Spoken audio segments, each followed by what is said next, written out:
Apimondia, a big event in the bee calendar. They hold it somewhere in the world once every 2 years, where people come together and discuss everything relating to bees. This time, Copenhagen in Denmark played host. It was not helped by the fact that my first day was spent on an airport runway in Amsterdam because Putin probably decided to irritate Copenhagen's air traffic control and fly anonymous drones over them. There is a certain irony here for beekeepers, who are also keepers of a different type of drone.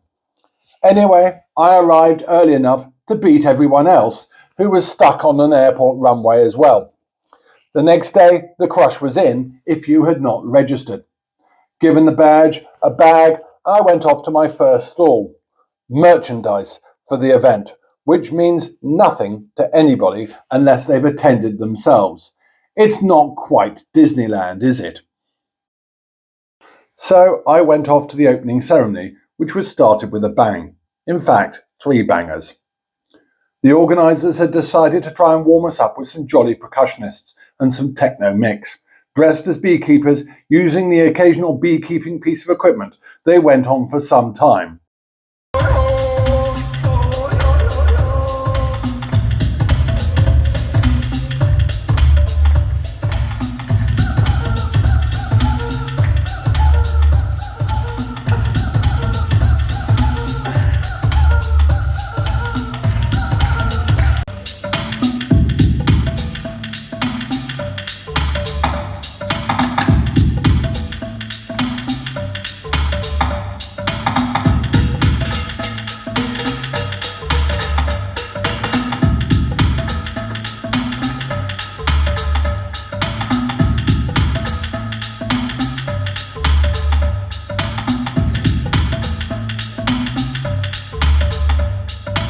It was at this point I was hoping they were going to throw him in. Unfortunately, no such luck.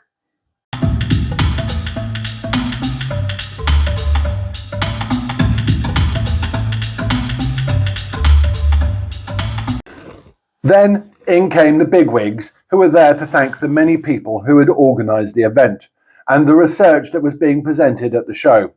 And they did need to be thanked. It's a massive operation, and it cannot be understated how important they are to the whole event. Then along came the speeches from local politicians, European vice presidents of agricultural committees, and a deputy of somewhere for the UN, all decided to send a video message. I think it's safe to say that 99% of the audience had no idea who they were or that they even existed. It might have more impact if they had used someone people had known, such as Eddie Redmayne, or maybe even a celebrity beekeeper of international fame, like Angelina Jolie or even Morgan Freeman. All of them far better than politicians nobody has much time for. Throughout the ceremony, English was spoken as the international language. They were trying to warm us up and get us revved to go and appreciate what the event had in store for us, a near impossible feat to achieve given the large international audience, but they tried. We are also very proud on the Api Expo exhibition because it consists from 179 exhibitors from 44 countries. Shock reared its head in the compulsory singing of a hymn thinly disguised as an anthem. I was waiting for an ecological preacher to appear from behind the curtain and cast out some demons from within the ranks of the Chinese delegation. So we got up and sung. I kept on thinking about the last musical act and where I'd seen that kind of thing before.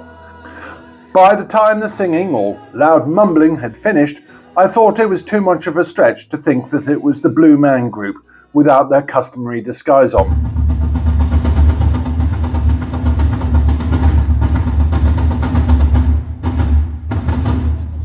They then officially announced the event had been opened with yet another musical act of a marching band playing Let Me Entertain You and finishing in the auditorium with Walking on Sunshine.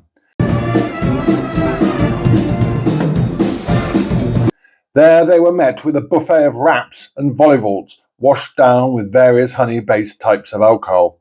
Altogether, it was a good opening event, certainly surpassing the French Olympics, but then that's a pretty low bar. But for this lot, I'll give them a good go.